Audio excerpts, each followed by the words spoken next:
One Halloween, I was quizzed by the police while dressed as a caveman because another caveman had just robbed an off-licence around the corner. David's team. It's an unsuitable costume for Halloween, isn't it? Yeah. I thought you dressed as witches and things Well, on it Halloween. used to be that way, but then the Americans made us do it where we dress as, like, Scooby-Doo We and didn't things. used to have Halloween. No, exactly. What we used to do is celebrate the burning of a Catholic. Yes. Do they celebrate Halloween in Scotland? Yes. Do they call it something else, like... Halloween? Why had you selected a caveman outfit? I had very little money. I was a student. And it was kind of all I could cobble together in the house. So what had you done? I had a throw on the couch, which was kind of one of those polyester fur things which I'd wrapped around myself. I'd made sure I was wearing pants. Hold on. You say the other caveman was arrested for robbing a shop? Well, there had been a robbery that night in the area where I lived, and it was somebody dressed very similarly to me. Where are you going to put the stuff you've robbed if you're dressed as a caveman? You got no pockets. He did not rob anything.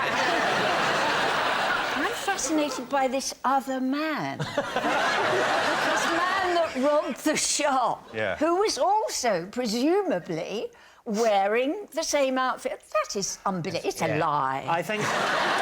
So I think what we're saying is you did rob the off-licence. When the policeman approached you, what did he say to you? He said, "Excuse me, sir, could you show me what you've got in your furry throw?" Was he definitely a policeman? Well, he was dressed like... Because it was Halloween. It was Halloween. How did it end? He searched me, and he then sort of said, because there's been an incident down at the office. Oh, I was hoping you were going to say murder. There's been a murder down at the office. And there was a murder down at the office about 200,000 years ago, and you fit the description. Yeah, so he let me go. He let me go, essentially. So, what are you thinking? I know what Sheila's thinking. Oh, definitely. You think it's... A lie. A lie, definitely a lie. I think he might be telling the truth. True lie, true lie. Lie. They're saying it's a lie. Is it the truth, or is it a lie? Well, I'm sorry to tell you that it is, in fact, a lie.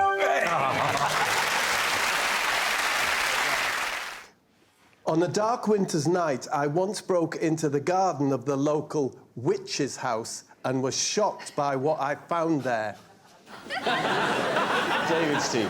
OK, at what point... There's a lot of questions, isn't it? At what point in your life did this happen? I'm going to guess somewhere between when I was 11 and 13. 12? I'm going to say 12. And you say the local witch's house. What do you mean by that? I mean, this is a very distant memory now. OK. It was the house, not very far from me, where all the kids said that the witch lived. And who did live there?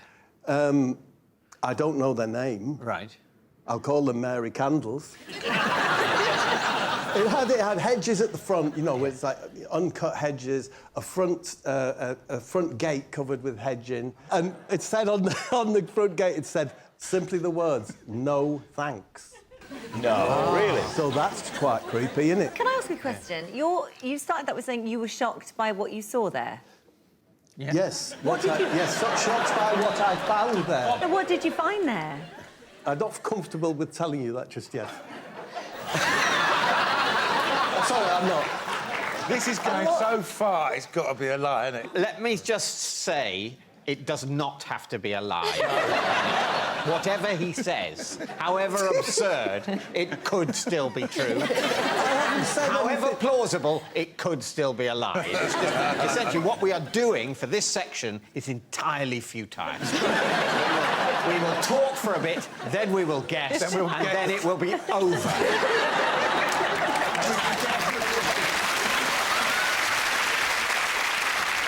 So how did you come to go into this house? Who were you with? I was with, what's he called?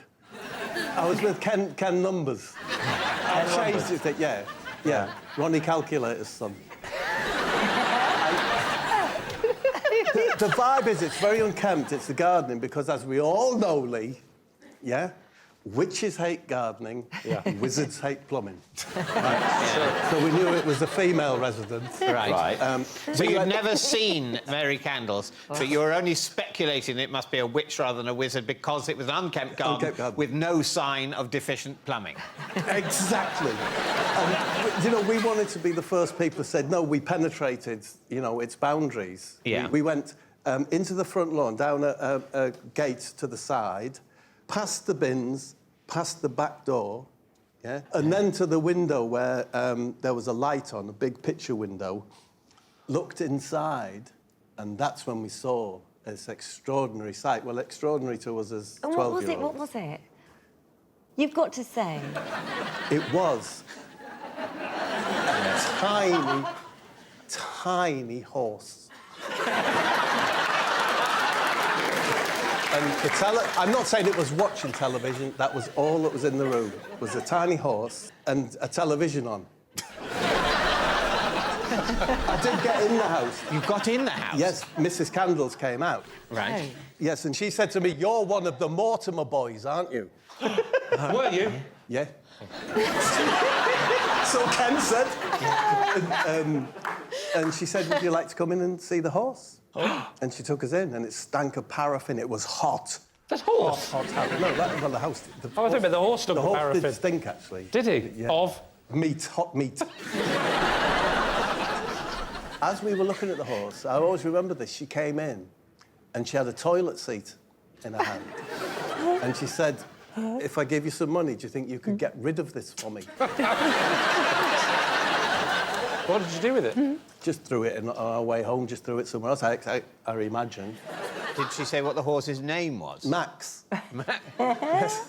You'd have thought minimum. All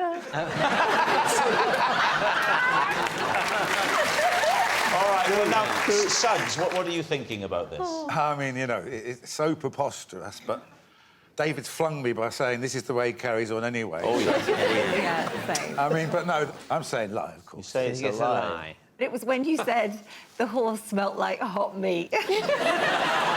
Well, do you remember the detail of the paraffin heaters? Yes. Oh, yes. We're talking 40, maybe 50 degrees there with those old... 40 or 50 degrees centigrade. So we're talking like the temperature of the desert in Saudi Arabia. Did you ever see Mary Candles again? No, never. Never saw her again? Never saw her again. She probably melted in that heat.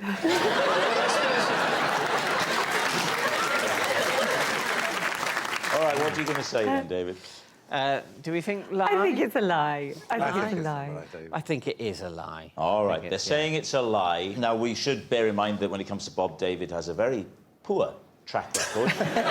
Let's see if he can be better tonight. Bob, truth or lie? I was telling the truth.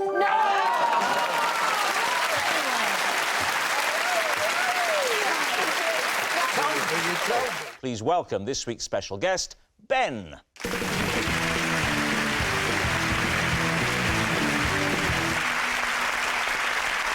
So, Richard, what is Ben to you? This is Ben, and I once convinced him that he'd been spooked by a ghost in a country house. Sean, how do you know Ben? Well, this is Ben, and I had to talk to him for over an hour to keep him calm when he got trapped in a portaloo. David, what's your relationship with Ben? This is Ben, and he very recently took me to my first ever football match. and was disappointed that I nodded off for a bit in the second half. Lee's team, where do you want to start? Well, first of all, Sean, how was he trapped in a portaloo?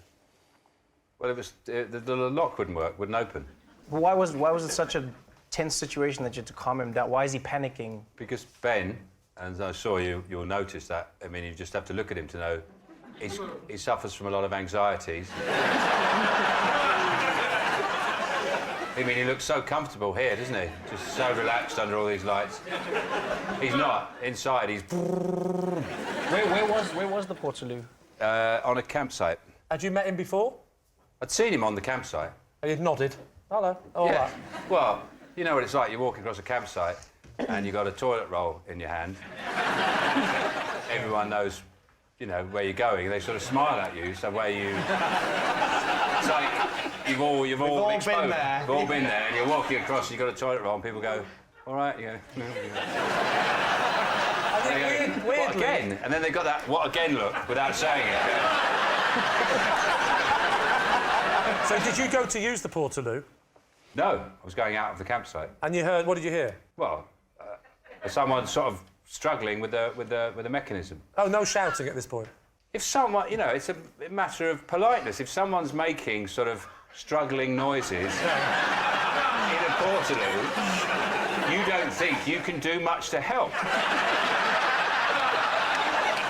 I like to think, and even if I could, I don't really want to get involved in that problem. But as I was walking out, I thought, it looks like it was wobbling slightly. And I went back, I said, are you all right? And he went, no, I'm not. And you talked to him for, you said, an hour? Yes, yeah, we just... Well, I'm curious to know what you filled an hour with. Well, I just chatted about how his camping weekend was going. Well, not very well. So you're in the thing with him, and eventually what happened? What was the outcome? Yeah, how did he get out? The guy came, the campsite manager came. And then when he came out, you obviously the first time you'd seen each other. Yeah. And how was that? Did you fall in love? I'll be honest with you, I think he was a bit disappointed. It was like a blind date.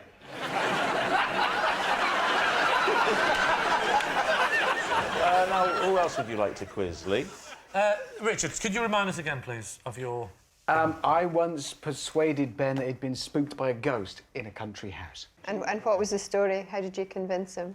Well, he was in a separate room, and I saw, like, a stool and realised, hang on, I can hit the rafters, knowing where he was. That'll sound like footsteps coming towards him. So I did, and he believed it was a ghost. Yeah, what were you doing in this house? Is this just like an empty house where people are... No, we worked together in radio. Yeah. And we were doing a ghost hunt. Why was Ben in the room by himself? Because he just wanted to be brave and go off, and he'd sat in the scariest, supposedly most haunted room in the house, which happened to be directly above where I was in the hall. And how high were the ceilings in the room that you were in? Not fairly high, not massively high. Well, how high? If you think of me plus a chair, about that high. That's a very low ceiling. Oh, give up! No, it is. Really? Listen, Cheap shot. I am 6 foot. All right. I'm just We got saying, it. I'm 6 foot, and it's great. Is it? How did Ben react when you were making these noises? Well, did it spook him? Yeah, he ran straight out through the door, which would have been running through where the ghost was. So he properly panicked? Oh, God, absolutely terrified. Did he? Yeah. I know that about Ben. He does get very, very spooked. Anything like that freaks him right out. Goodness he could open the lock on that door, yes. You know. When did he find out that it had all been a wheeze? I told him about 10 years later. 10 years? Yeah. Really? Yeah. You've let him live with this trauma for 10 years? No, look at it this way, and I explained it to him like this at the time, because he was quite cross, because you would be.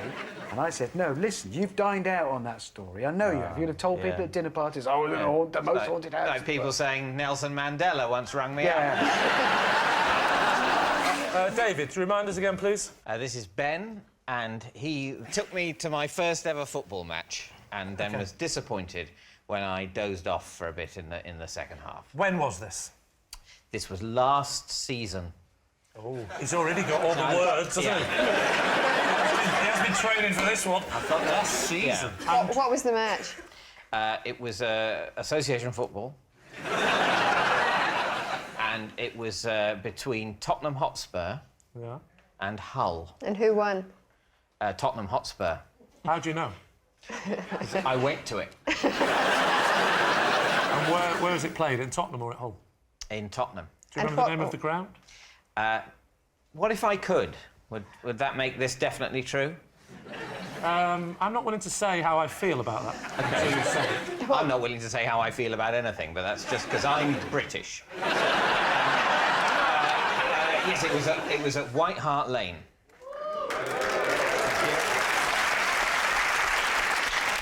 Thank you. Yes, I do have a research team.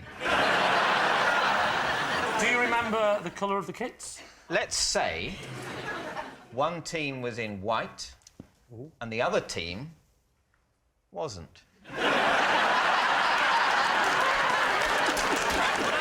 What colour was the goalkeeper wearing? Green. All over, with a little tricorn hat. As I recall. So, how do you know Ben? He was at school with me. OK, and if you don't like football, why would you have gone? I'm an idiot. No, I like to... no, I was about to say I like to experience new things. No, I don't. But occasionally I get bullied into experiencing new things under peer pressure. He said, you're always slagging off football. Why don't you come along and the atmosphere will be great, you might quite like it, and then maybe, just maybe, you'll shut up for a bit. Who are you there to support? Well, vaguely. He's a Spurs fan. That's the shortening. Nice. And so I was broadly, you know, hoping his team would win. Do you remember the score? I think there was one goal. Well, to the Tottenham Hotspurs? Exactly, and it was on the basis of that that the victory was declared to be theirs.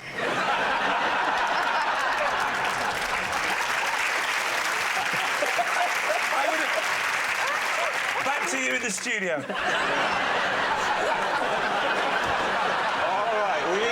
So, Lee's team is Ben, Richard's frightened friend, Sean's Portaloo pal, or David's matchday mate? I don't see Sean chatting to somebody trapped in a Portaloo. He doesn't strike me without laughing. Like, yeah, it's true, isn't it? That is a very good point. I've known Sean long enough to know he would be going, oh, come on, everyone, let's push it over.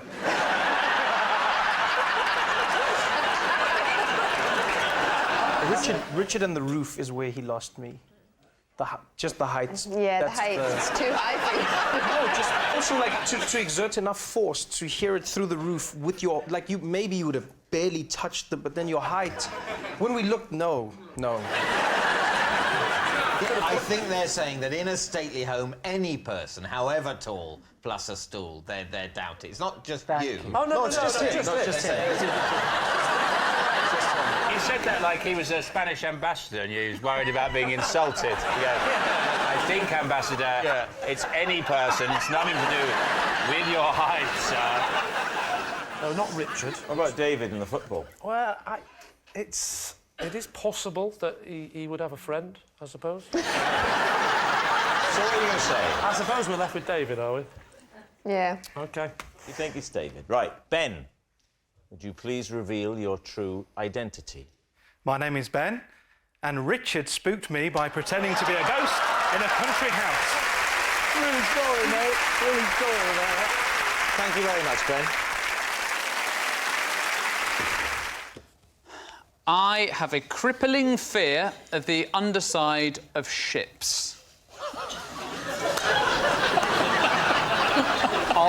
He's ship scared. Of ships.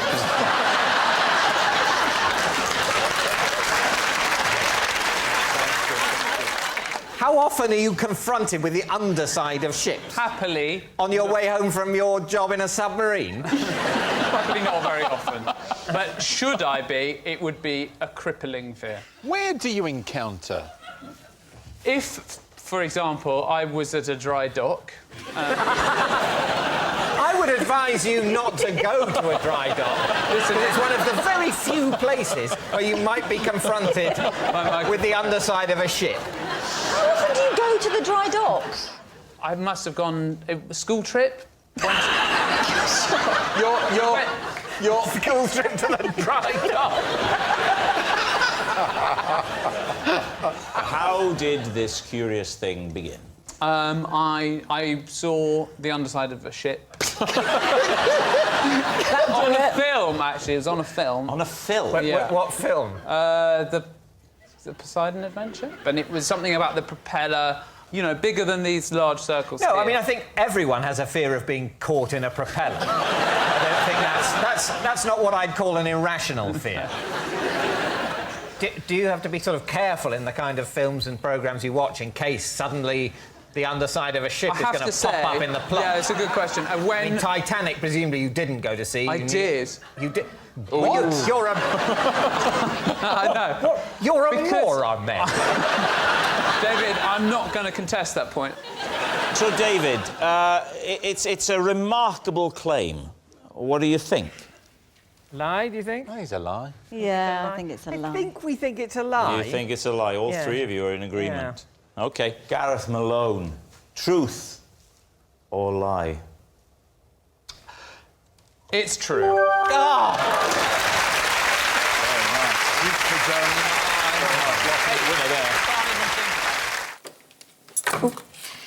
Bit pointless putting them on, wasn't it? I recently had my house exorcised after several weird occurrences spooked me. Exorcised? But who by? By A priest? a priest of what church? Oh, I don't know. There was... I was put onto him by somebody else who'd had the same or similar problem. Internet Church of Dodgy. The internet. Yeah. What happened that made you want an exorcist? Was it ectoplasm or poltergeist or what? No, things were moving around the house. Furniture was moving. I'd go to bed and get up in the morning and furniture would be moved and... So what procedure did the man who came to exorcise... Was it a man that came to... It was. How was he dressed? I don't know the exact... He was dressed in black and a dog collar and... So kinky. No, I don't know exactly what he did because we had to leave the house. We spent a bit of time in the house and then we had to leave the house. Can I ask you what they charged? He didn't charge anything. Really? No. It's a good job, because if you couldn't afford to pay the bill, they'd come back and repossess your house.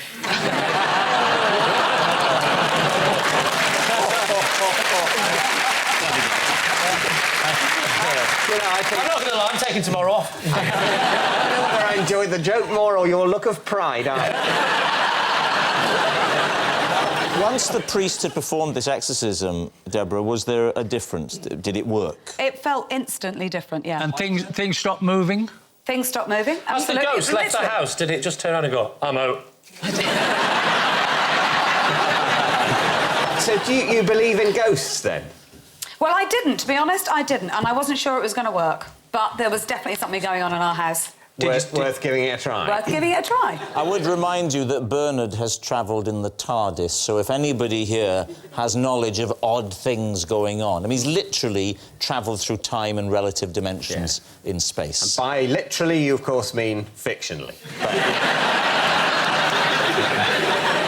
You have to spoil it, don't you? You're telling me next the Wombles were made up as well. They were wonderful, the Wombles. What are those guys doing now? You never see them in anything else. They're moving furniture now, the Wombles. Are they? Maybe it was Wombles. Maybe it was. David, what are you going to say? What do you think, Bernard? I actually believe in that sort of moving things about, so I'm not quite sure. Patrick? It's true. So what are you saying, David? Well, you think it's true? True, yeah. And you think it's true? Yeah. I think it's true. I think it's true. The team is united in truth. True. OK. Yes. Deborah Meaden, were you telling the truth or were you telling a lie? A lie.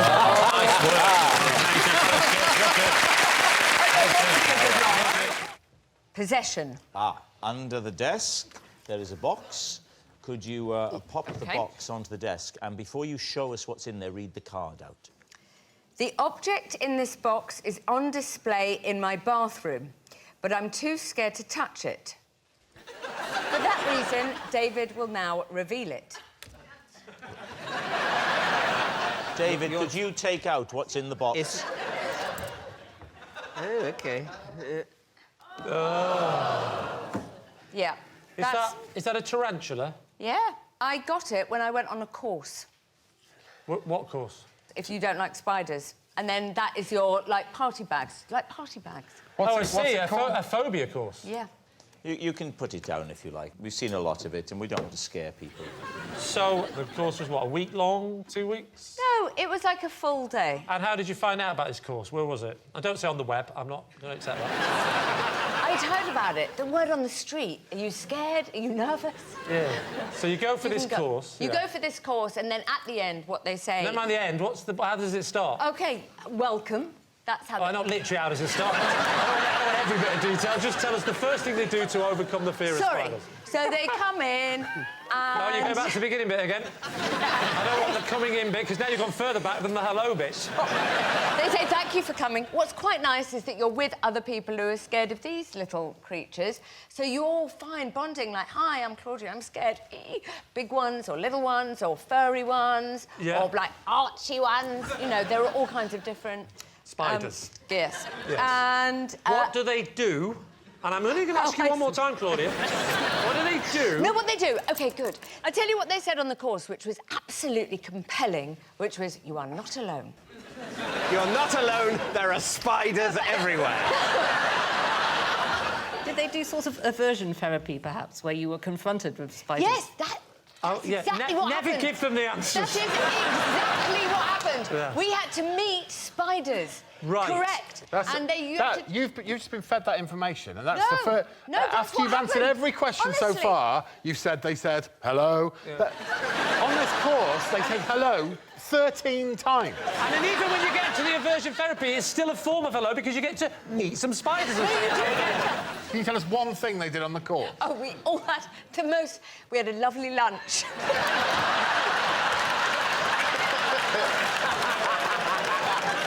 What did they do? One technique that they did. Anything. We met them. We met them and we made Did you friends get to with hold them? And they were crawling on us and, like, being all cuddly and soft. But you're not saying the cuddlies are because you're still scared of them. Oh, yeah, I am still scared. I mean, this has got to be the worst lie in the history of this programme. So what do you think? Is Claudia telling the truth? I think that she's lying, and if she's telling the truth, I'm not having it. Because if she's telling the truth, she is contractually obliged to tell us something, as opposed to every question being answered with, hello, I just...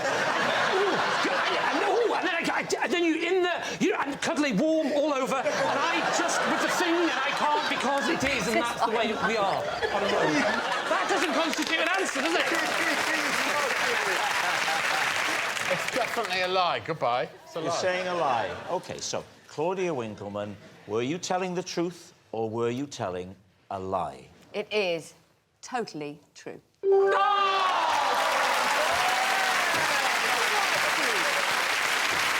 So please welcome this week's special guest, Martin.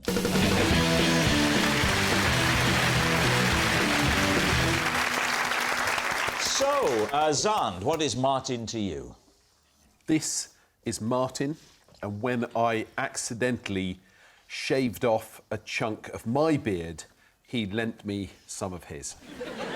Maya, how do you know Martin? OK, so this is Martin, and he once exorcised my car because I thought it was haunted. And finally, Lee, your relationship with Martin. This is Martin. He freed me after I got my fingers stuck in a bowling ball.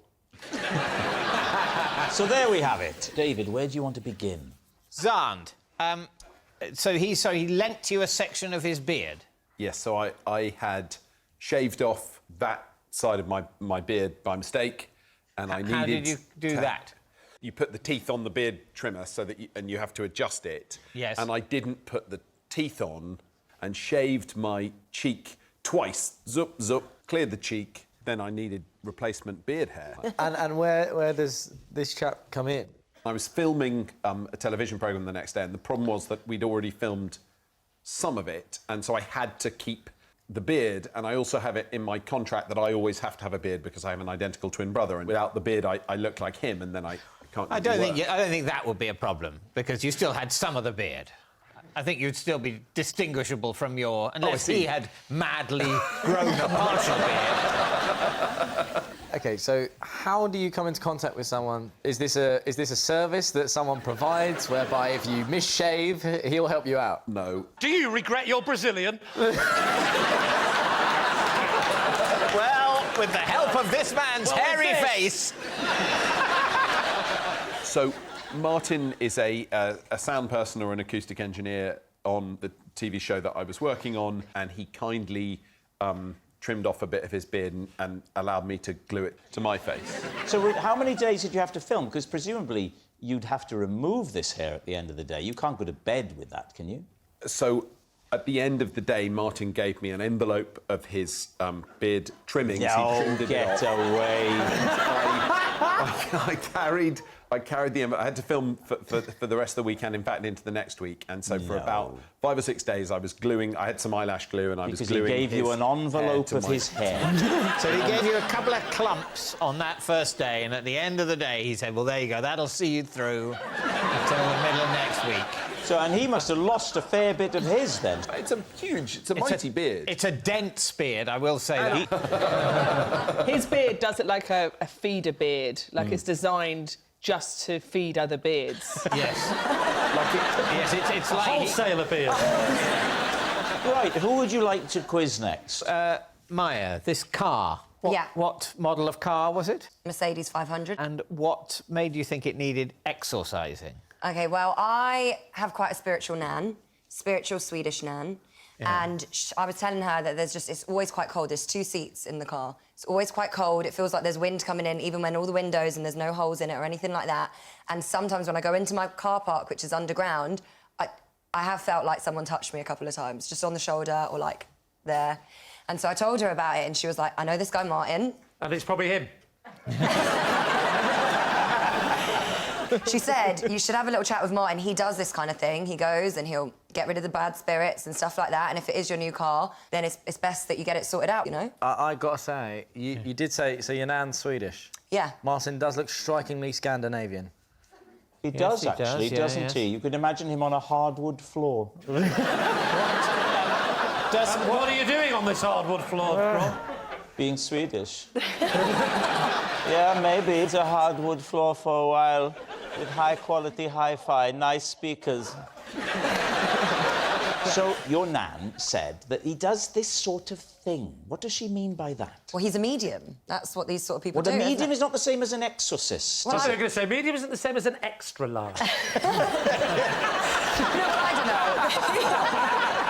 To be clear, he's not a priest. No, he doesn't... That's your classic person who can do exorcism, is a priest. I don't think they do cars, though. I mean, I know things have gone bad for the church, but... Exorcism is quite a loose term here, because I know there are a lot of people that they clear energy. Yeah, like they read your cards and they say, oh, there's someone in the room and that kind of stuff. So he's more of a general... charlatan. He's a ghost. If it's true, I'm going to get killed, but it's not true because he got my finger stuck in a bowling ball and helped me out. If it was true. So, Maya, talk us through what he did for you. So I'm going to be honest, I wasn't in the car. It's a 2-seater. He got in the car. I stayed a little bit away. So there wasn't room for you and him and the ghost? Of course not. And then, basically, I watched from a distance. He was shouting for a little while. And then he did vibrate a little bit. And then that was about it. So like this? So you were a bit further away, so did you see him just... I just saw a shaking bearded man. What was Could he you saying? see his hands when he was vibrating? Yes, that's important. I can't remember. His hands were on show. All right. His hands were on show, as far as we know. And how did he finish? No, Roman, Kent! What would your listeners think? No, how did it end? He came out of the car and then he said, well, I've done what I can. I've had a word. Done what I can. She does so well, and then she gets to the end, and she's like, then he just got out and said, see you later, bye, there you go. It's almost the last bit, and you just drop the ball. I'm having a laugh. I'm playing along. But he did. He said he basically had finished what he needed to do. He'd come to the end of the exorcism. So did he give you any feedback about what he'd cleared? Well, he did. He looked at me and he said, like that. No, he acknowledged the fact that there was, in fact, something in there. So he didn't say you've wasted your money hiring me. That needed doing. He confessed. That was a big one in there. OK, so what exactly did Martin say that he found? Well, he wasn't that clear, I'll be honest. He just said it was a spirit. I think there's levels to this ghost talking stuff. Like, it spirit depends levels. How far in.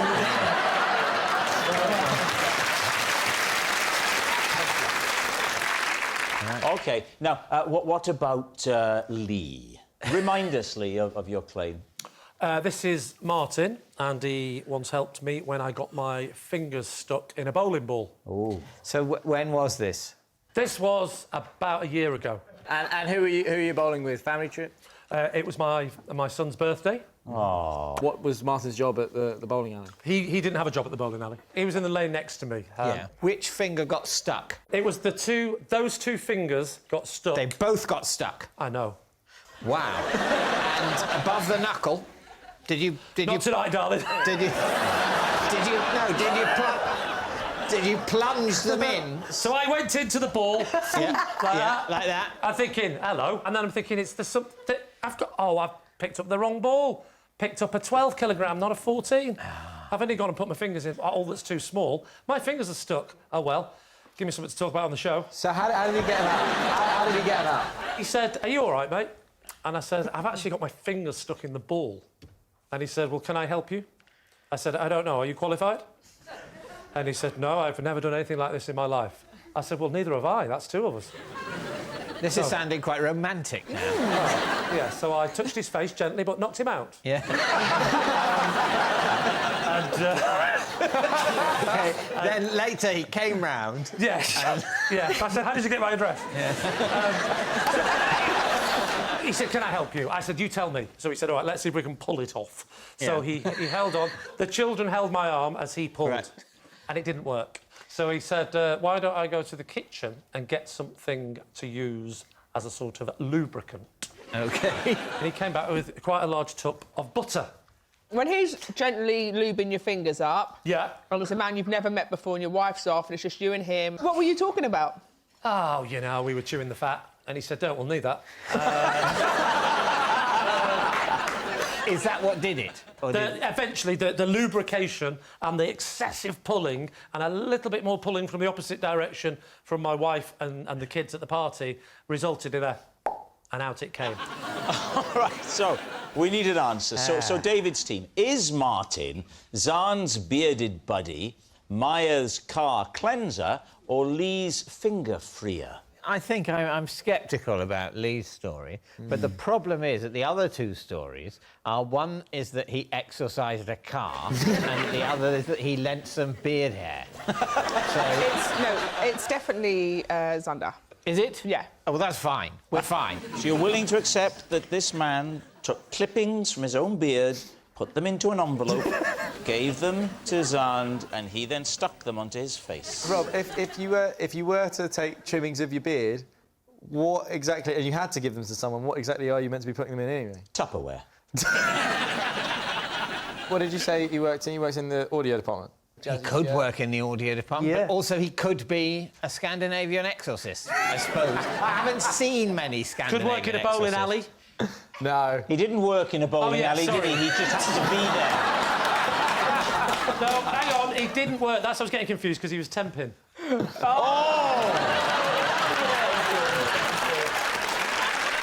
Maya, do you believe in ghosts? Yeah, I believe in ghosts. Do you? Why do you believe in ghosts? Why not?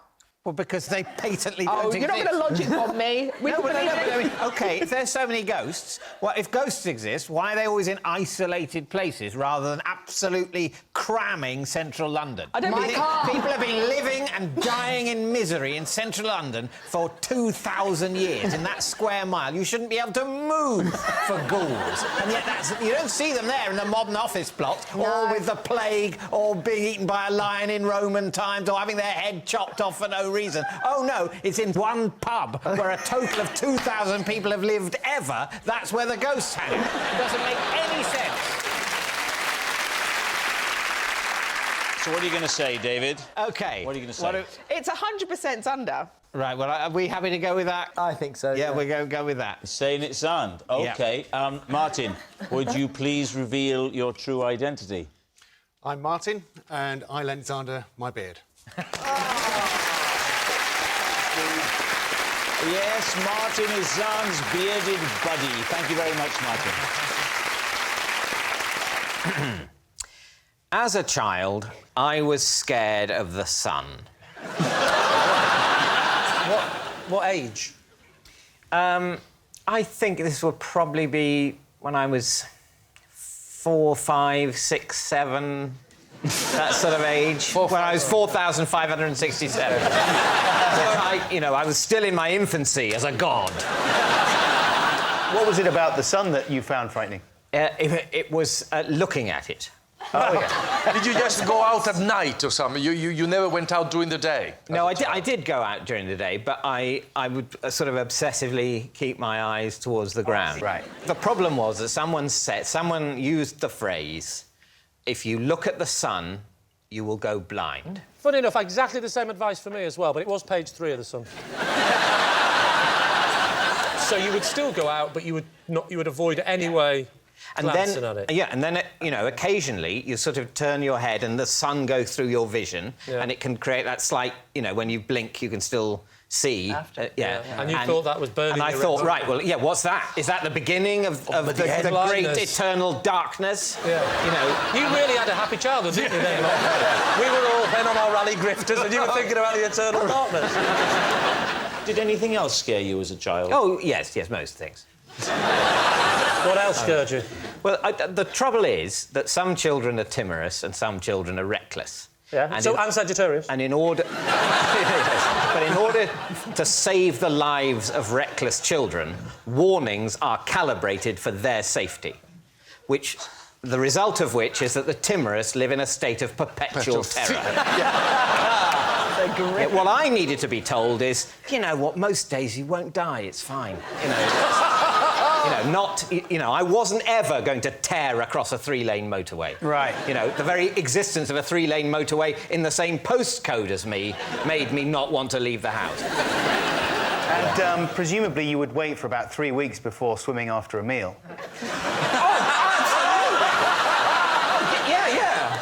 No, and having an ice cream in the afternoon and then thinking, right, well, I should probably not swim for the rest of the holiday. And then someone says, when I was an adult, you don't have to wait at all. It's all a myth. You can swim and eat. Did you... While looking into the sun. So what are we thinking? Adam? I'm thinking true fact. I'm going truth. So you're saying it's the truth? Yeah. Go on, we'll say it's true. You're going to say that it's true. OK. David, truth or lie? It is true. It's a whole woman's story.